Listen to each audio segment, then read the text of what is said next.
सिर्फ भारत का नहीं है, वैश्विक रूप से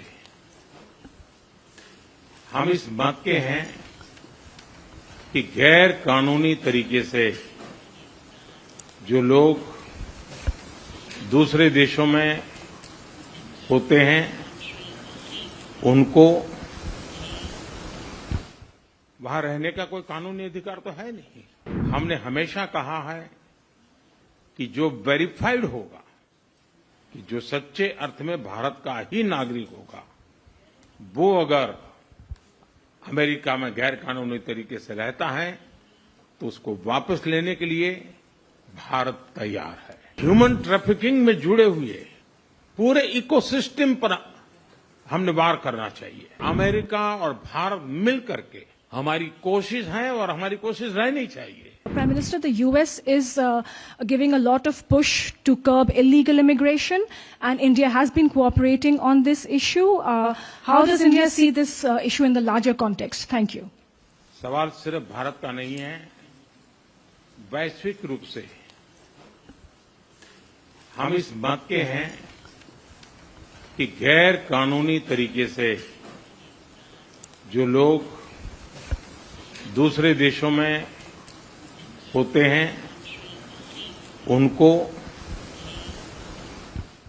वहां रहने का कोई कानूनी अधिकार तो है नहीं। जहां तक भारत और अमेरिका का सवाल है, हमने हमेशा कहा है कि जो वेरीफाइड होगा, कि जो सच्चे अर्थ में भारत का ही नागरिक होगा, वो अगर अमेरिका में गैर कानूनी तरीके से रहता है तो उसको वापस लेने के लिए भारत तैयार है। लेकिन बात हमारे लिए वहां से रुकती नहीं है।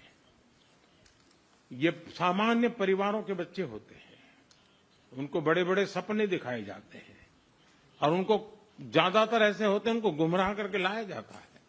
और इसलिए ये ह्यूमन ट्रैफिकिंग में जुड़े हुए पूरे इकोसिस्टम पर हमने वार करना चाहिए। और अमेरिका और भारत मिलकर के हमारी कोशिश है और हमारी कोशिश रहनी चाहिए कि इस प्रकार की पूरी इकोसिस्टम को हमें जड़ मूल से नष्ट करना चाहिए, ताकि ह्यूमन ट्रैफिकिंग बंद हो और गरीब लोगों को जो अपनी धन दौलत बेच करके ऐसे बड़े बड़े सपने दिखा करके उनको अंधेरे में रख करके ले जाया जाए, उनके साथ भी अन्याय है। और इसलिए हमारी बड़ी लड़ाई उस पूरे इकोसिस्टम के खिलाफ है और मुझे विश्वास है कि राष्ट्रपति ट्रंप भी इस इकोसिस्टम को खत्म करने में भारत का पूरा सहयोग करेंगे।